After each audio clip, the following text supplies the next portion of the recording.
There's been, I think, the last few months, a growing, almost daily occurrence of posts of people coming from D&D 5th edition who want to learn the system. I've met them through my Discord, so this is not necessarily like a sampling, scientific sampling of 5e players. It's people who've already subscribed to my channel, but don't actually have not say your level of PF2 experience too. Hey everybody, my real name is Andrew Garrett. I live in Florida on the Panhandle in Pensacola. I have a lot of experience. I've been gaming since 1988 when I learned about AD&D in 8th grade. And I've been playing primarily DMing since that point. Vampire, Changeling, Werewolf, the whole World of Darkness system, GURPS, and Amber, the Diceless Roleplay system. So I've played a lot of them, and I've primarily DM'd. What I look for in a game is I want there to be some danger, right? If there's no threat of death in the game, then really we're just sitting around telling stories, and it doesn't feel like a game. Pathfinder is actually one of the systems I have actually never played. Not first edition, not second edition. I unfortunately was one of those biased people when third edition shut down, and Pathfinder came out, and everybody was like, Pathfinder's so good, and I'm like, no, Dungeons and Dragons. I unfortunately went to fourth edition, which a lot of people disliked it. It did what it was supposed to do well. It didn't know what it wanted to do, was part of my opinion. And then I carried right into 5th edition. And I have actually, in 2019, abandoned 5th edition for a more fiction-first role-playing system known as Dungeon World, which Ron has some videos about that, and I'm in. On my side channel, we are streaming our campaign. Yep. And so that's actually why I'm here. I have a few years experience with 5e. Just a couple campaigns. I did one with my friends from school, came home, did a short one with some friends around here, DM'd it, make silly stories with friends. So, and for Pathfinder 2e, the only experience I really have is I have a little bit with character creation, just looking at Path Builder. I've heard Pathfinder's a lot more like modular. Like you can truly create your own character versus D&D where you have your class and subclass, but you're still kind of set on a path. Mm-hmm. I guess I'm one of those tough crowds where most of my experience with tabletop RPGs is on D&D 5e. Like someone pitched me, Reddit, that there's another game system called Pathfinder 2e, where a lot of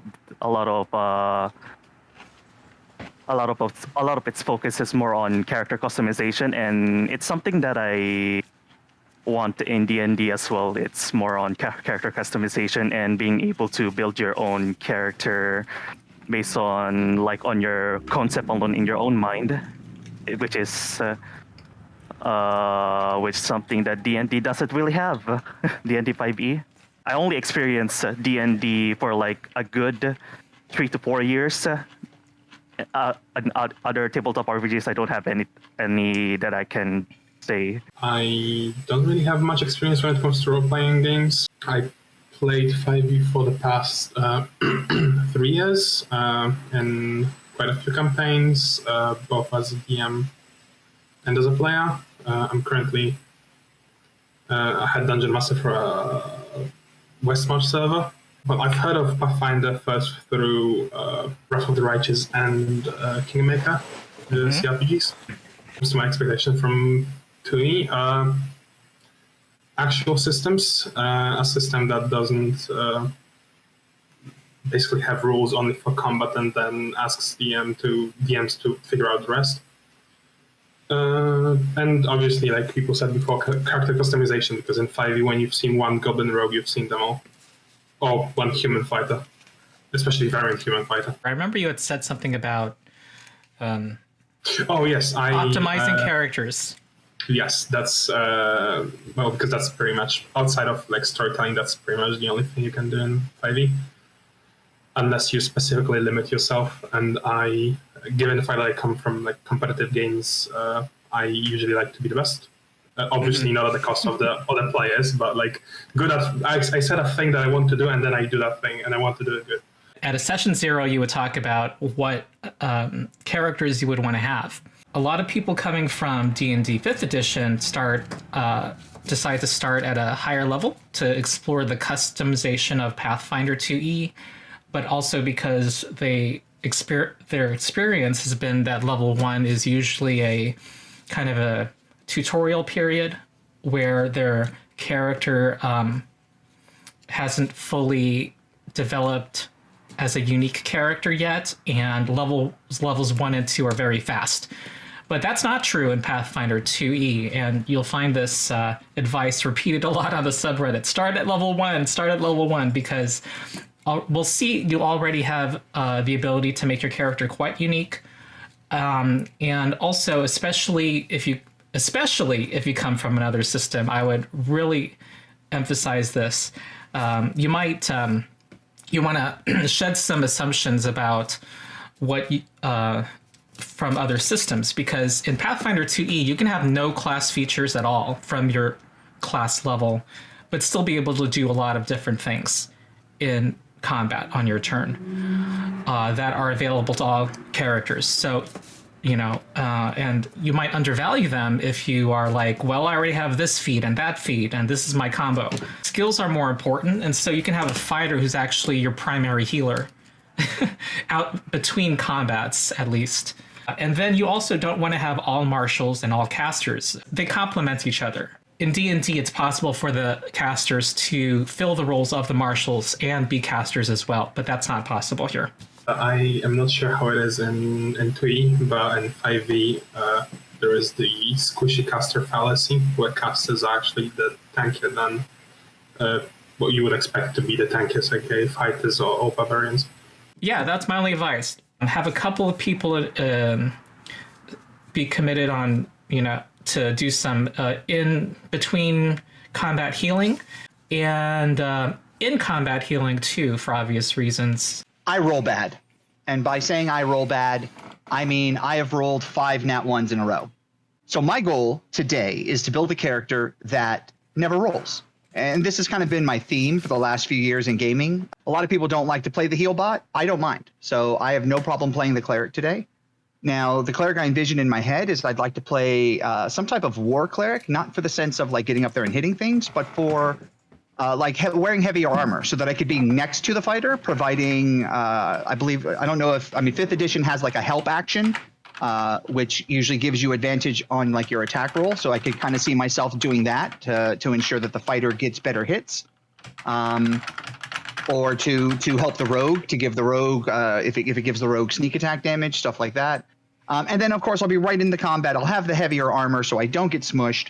And then I also kind of see him, I see Duval as, because I've already named him, I kind of see Duval as a like a crafter, like a guy who would make magic items, making magic weapons and magic armor for the party.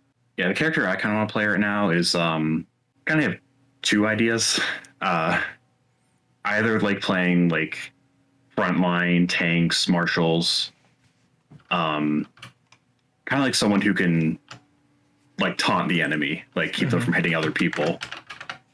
Or I want to play like the tiny guy with a big gun type of aspect, like your like from D&D, like your goblin artificer or whatever, who can literally have a gun. So I want to do a barbarian. I guess it's because I have like very fond memories of my barbarian, and maybe it's a good way to like start a new game system with some with a character that I'm actually familiar with. So a barbarian, maybe this time he would wield like a gigantic spear that he can pierce through the enemies and try to like outmaneuver them with his strength or something like that. Okay, I'm gonna say something now. If Brent, you're ruling out being a defender character right now from what you're hearing, don't, because a barbarian is not a tank in Pathfinder. yeah, I've heard they're different. Oh, really? Yeah, they are.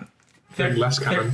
Their AC, they have great hit points, but their AC's they're like the Marshall glass cannon.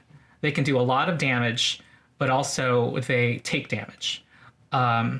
They attract attention because they do a lot of damage, but you're not given a lot of defense to compensate for that. And so that's kind of the overall idea of it. Because in D&D, right, barbarians gain like resistances, so that feels very different. It does. Yeah.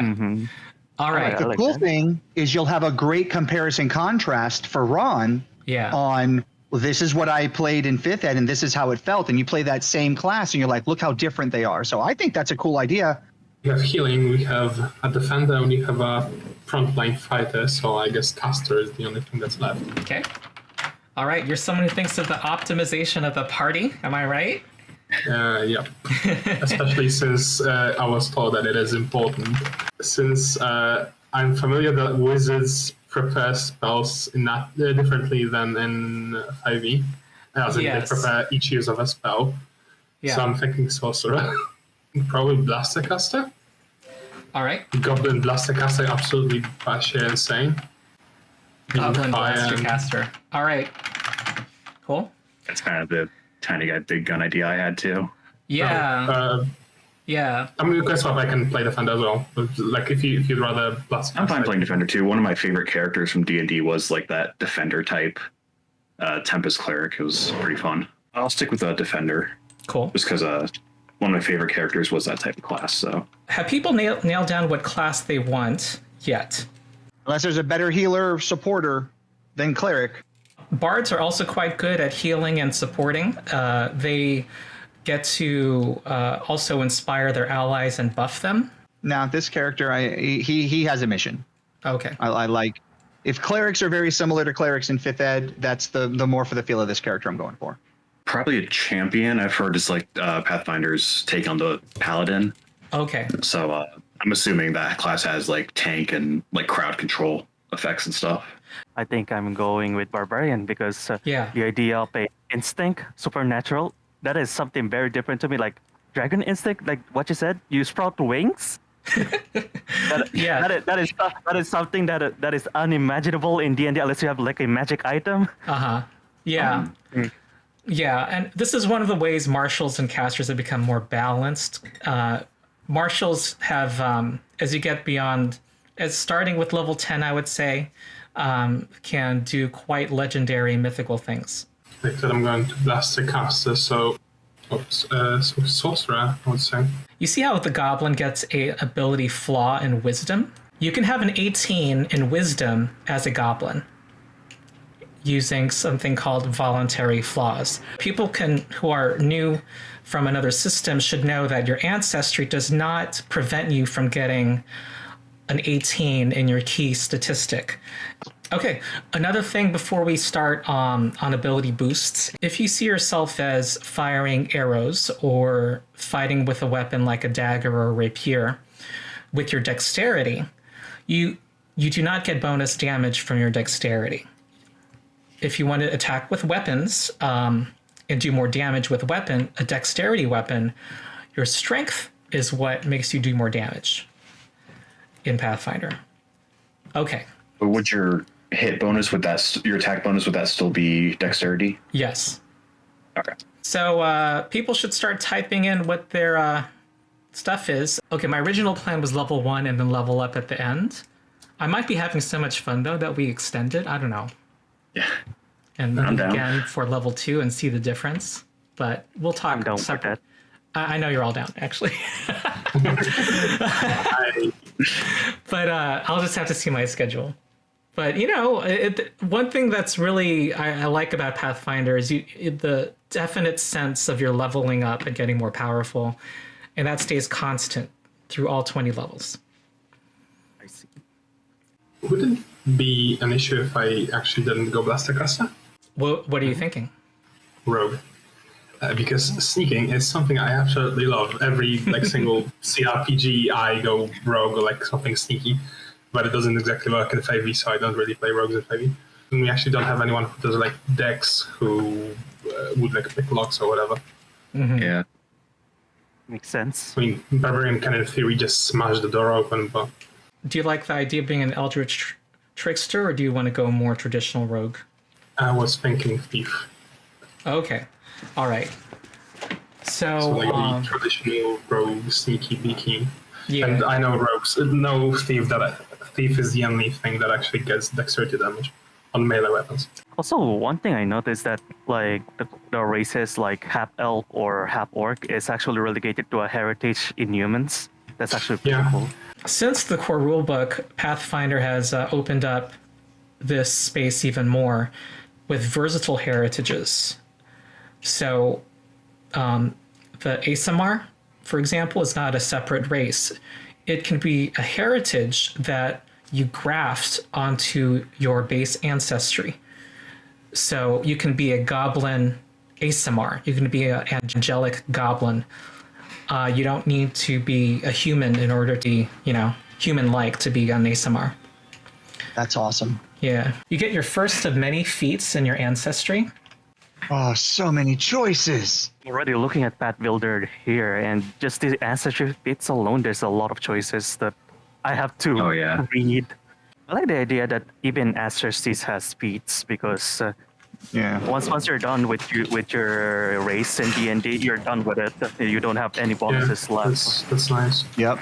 The ancestry feats, even just a goblin rogue, different goblin rogues, they feel different.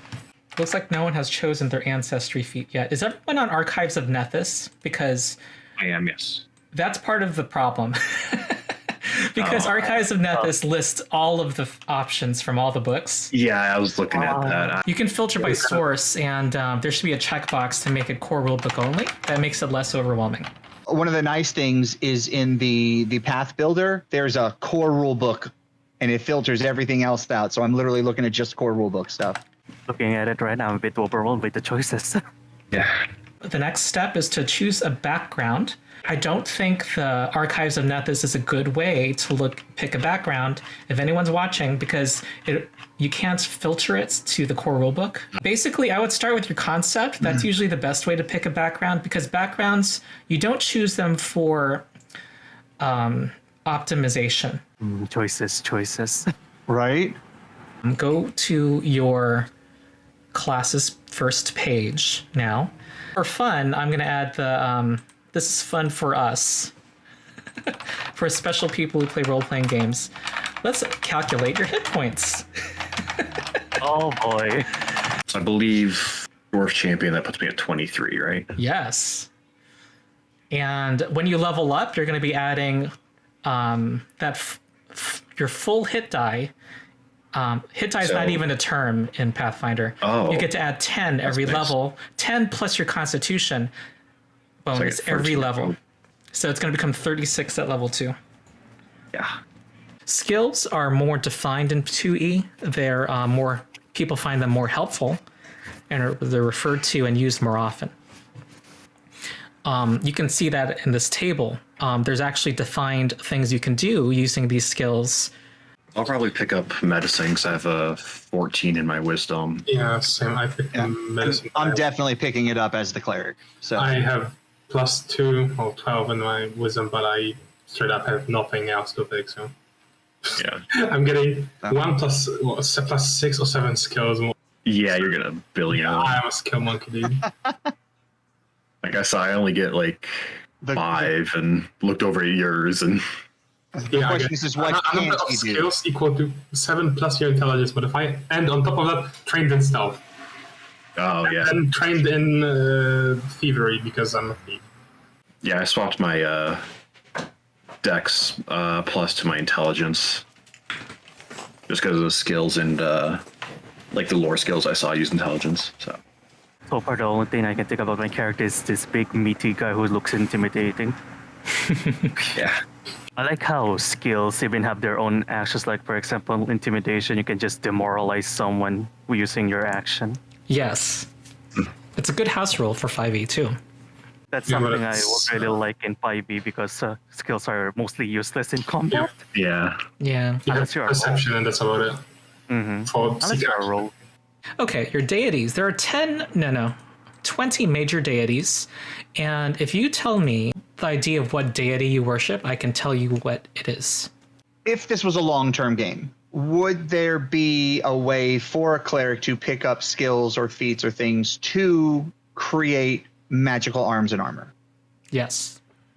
Okay, then that's who I would be following. Some type of crafts god. Looks like it's Torag. The dwarven deity called the Father of Creation is god of the forge, protection, and strategy. Most widely worshipped by dwarves. Those who treasure crafting and creation also follow Torag, lawful good. All right, I like it. I was looking for deity. I was looking at Torog. Is there one for mining and stuff specifically? These deities, though, give you defined rules on what they unlock for Right, you. yeah. So let's stick to that. I would say Torag Torag is the closest. I mean, is the closest, Brent, to mining. Yeah. I mean, you hang out. Yeah, you're a dwarf. Yeah, you're uber Torag. Yeah. Yeah, let's go. Somebody in chat, Arlon, dropped in the Sarthazul, the earth elemental, focuses on mining. That Yeah. probably has more meaning to you than it does to me. Yeah, I wanted to stick to the core rulebook though. But thank you though. Okay. That is outside of the core rulebook. Gotcha. Yeah. But there's a supplement. There's like over 200 like deities and imperial lords and philosophies, and then you can have pantheons. It's like, Awesome. yeah. More options is never a bad thing, except for Oh. new people where it gets confusing. Arlon Wolf makes a good point. Mining equals wealth. There's the capitalism and wealth and banking deity as well, if you're more of that bent. But I don't know if you can be You're cleric of capitalism. you can be a cleric of capitalism. Hell You yeah. just- Let's go. You can, if you're in Abadar's one of his allowed alignments, yeah. And you can, of course, be evil clerics. Now we do the class features. So healing font would give me 4 heal spells per day. Now, if I'm understanding this correctly, we're looking at old school cleric type casting. It looks like I start with 2 first level spells, and then I have 4 for my healing font, 4 cure spells. So really, the smart move would be to pick 2 spells that I think we're going to need for the day, not healing spells, because I have 4 in the bucket. Lem, you get to choose an instinct. Damn, I kind of like the instinct flavor better than in D&D, where it's just bats. Right now, I'm eyeing on either giant or dragon. You can choose things based on your character concept and not sacrifice power. I'd say, I guess I'll go with Dragon Instinct because I'm actually basing my character right now on Kain from Final Fantasy IV, which is a Okay. dragon. I'm disappointed. I was expecting you to swing a sword that's twice your size. But yeah, you could be a goblin with a large sword, or large. Oh, I mean, that would be funny. That turns into a large creature when you enter your rage at higher levels. oh, Goblin with a height inferiority complex. Yeah, they were. An inferiority giant. complex with results. What the other things a barbarian gets is their key defining ability, rage. yes. There's no limit on how many times you can rage per day. Oh, really? Yeah. Okay, and he chose Raging Intimidation, which gives him the Intimidating Glare feat for free. It's a skill feat.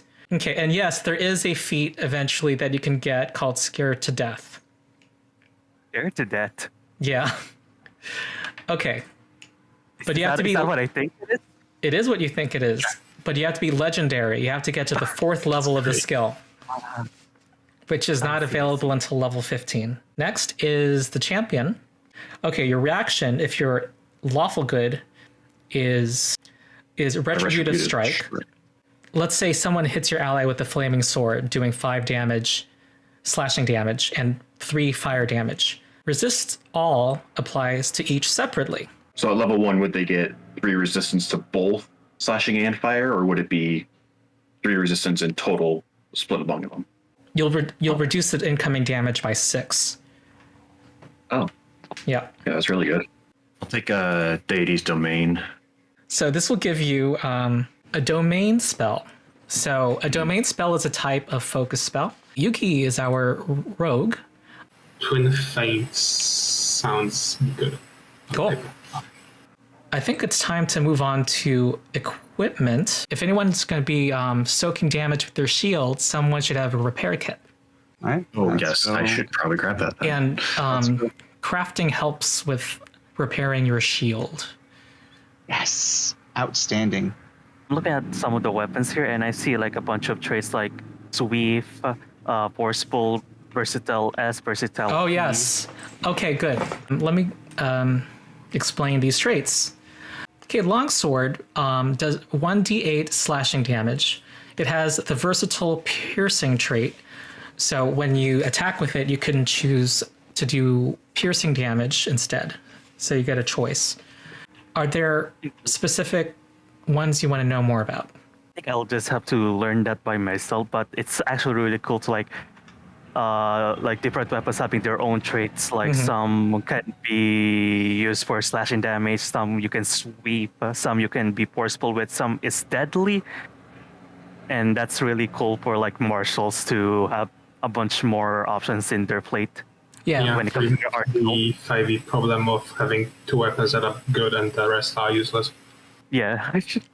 There is an unbalanced spell that I think is on purpose to help low-level parties that I will notify you about. I think every caster who has access to this should know about it. But magic weapon can be quite good. It basically buffs somebody's weapon to the equivalent of a 4th level weapon for the combat. So gives them +1 to all of their attacks and an extra damage die. Ooh. Yeah. Okay. So if someone has, a great axe, they'll be doing 2d12 damage, for example. And that is something, I think And every one who has access to it's called magic weapon. And if not, get a scroll of it. that's level 1 as well, right? Yeah, it's a 1st level spell.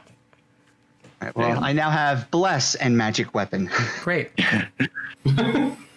Someone was pointing out that the bless spell has a small radius. Something cool about it, though, Tubbs, is that every round you get to spend an action to increase its radius by 5 feet. So if you have like a really long, drawn-out battle, it can cover a huge area. Oh, cool.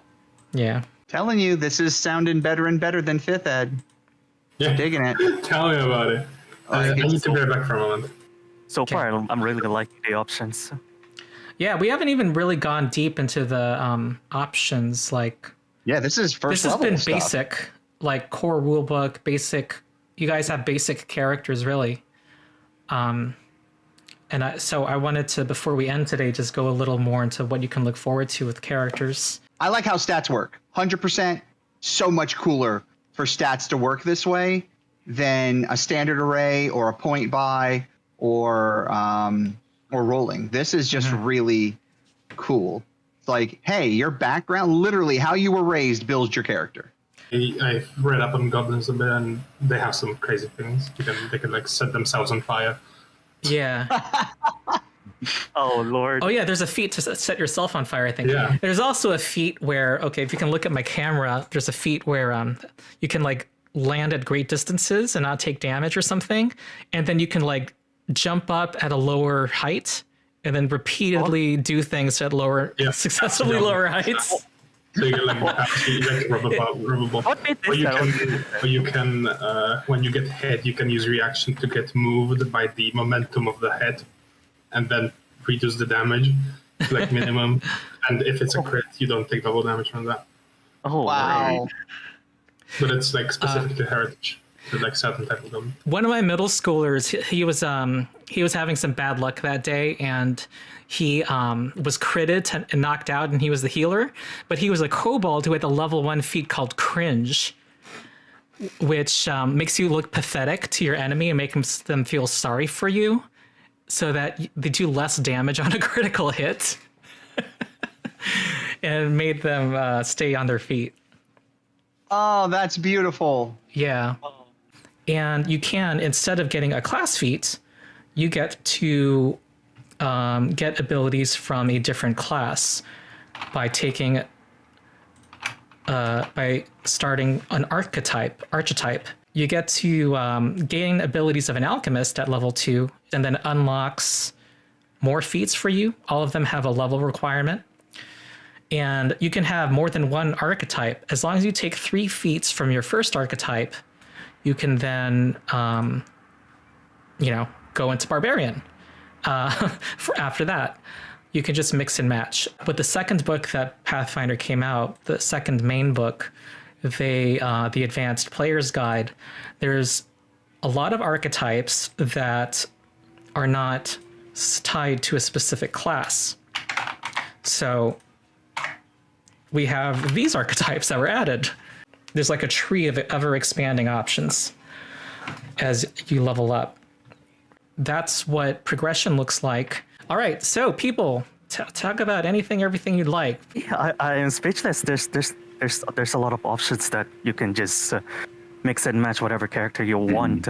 I can basically like use this character option just for like making character concept because I'm mostly an artist myself as well. If I have like a concept in mind, maybe there's something like a feat, like a feat that you can find in Pathfinder that it seems like this fits in my character, and that's really awesome. Like in contrast to 5e, once you're done with your class and your subclass, you're pretty much done with your character. I have like 30 characters. At level 1 because I want to be Magus today. No, I'm gonna be a fighter. Any specific things you saw today that were a surprise or? I mean, all of it's a surprise. The volume.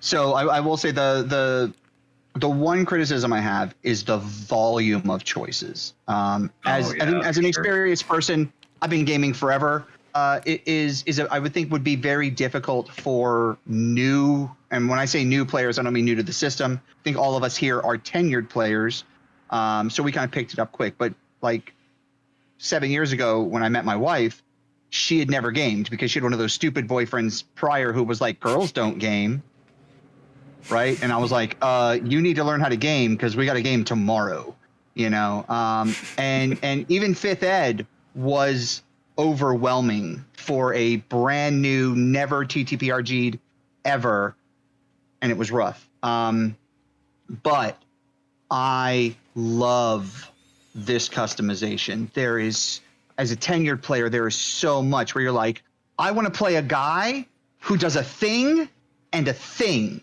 and you're like, all right, cool, we can do exactly that. I'm very much like Yuki. If I'm playing the party healer, I want to be a good healer. If I'm playing the party fighter, I want to be a good fighter. And a lot of other systems will give you garbage skills, garbage feats, garbage things where it's like you made wrong choices, right?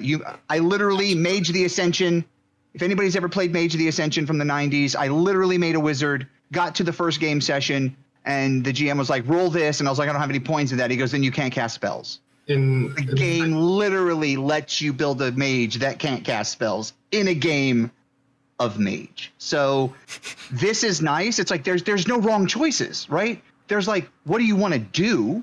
And you could be better based on the tree that you go down. So yeah, you mentioned like bad choices. 5e is notorious for having like 8 feats that work and no other feat works. Like, sure, I could pick chef. They added in That's always the one to mention. I can add a chef, or I can pick any other feat that does something good. You spend your ASI on that. Yeah. Yeah, and it sucks when your character finally comes online at 8th level, but many campaigns don't go much beyond 10th. And which is also an issue with multiclassing in 5e. Basically, outside of like a few cases in 5e, multiclassing is usually a noob trap where you don't really new players shouldn't really multiclass because the multiclassing works differently than in 2e. and you basically stop your progression in your main class and pick a different class and progress in that one. So let's say you're a level 4 fighter, and then you want to, I don't know, go into barbarian because you want to be, I don't know, a Hulk or whatever, and like be mad, and you just lost your extra attack. Yeah, that's the thing I like with Pathfinder is that multiclassing actually works here. You don't have to sacrifice anything from your class features. Just get the archetype, and then you're still as effective as any single class you got, as opposed to like 5e where you sacrifice a bunch of stuff like Yep. being a martial, for example. You want to get some spellcasting abilities, then get some spellcasting multiclassing. But you're going to sacrifice your extra attack or like your extra feats that will be probably useful in the future. Just like with feats, most multiclassing doesn't work, but there are some that are broken. Yeah. Hexblade Warlock Sorcerer. Oh my god. yeah. Don't get me started. Hexblade Warlock Paladin, Hexblade Warlock, anything else. Just Hexblade Warlock. Yeah. That's actually Warlock in general. Like, I had a situation where we were fighting a deadly encounter. I was playing my Articron, which is Artificer 1 Wizard 19. Obviously, it wasn't 19, level 20, because 5e. So we were like level 7 or something. And I just casted one spell and broke the encounter. Because I casted Hypnotic Pattern on like 3 enemies, and they couldn't do anything, and my party was just ganging up. Isn't that a first level spell? It's a 3rd level spell. Oh, Yeah. third. It's a 3rd level spell. Yeah. Wisdom saving throw on fail. You're charmed, and if you're charmed, you cannot move. You're also incapacitated. Oh dear lord. The martial caster disparity in 5e is... Yeah. I just don't play martials anymore in 5e. Tubbs had talked about the being overwhelmed by choices. The core rulebook first of all, Path Builder and Wanderer's Guide are really good if you narrow it down to core rulebook choices. And it's kind of like you just have a set of menus. And there are also little example builds in the core rulebook that are also in Archives of Nethys it's like sample builds, they're called, at the top of the screen, where it just tells you, okay, if you want to be an animal barbarian with animal instinct, here's what you can do. And it, tells... Anyway, it could be really, if someone's working one-on-one with somebody, it can be really straightforward. This is only half the picture. There's the actual gameplay.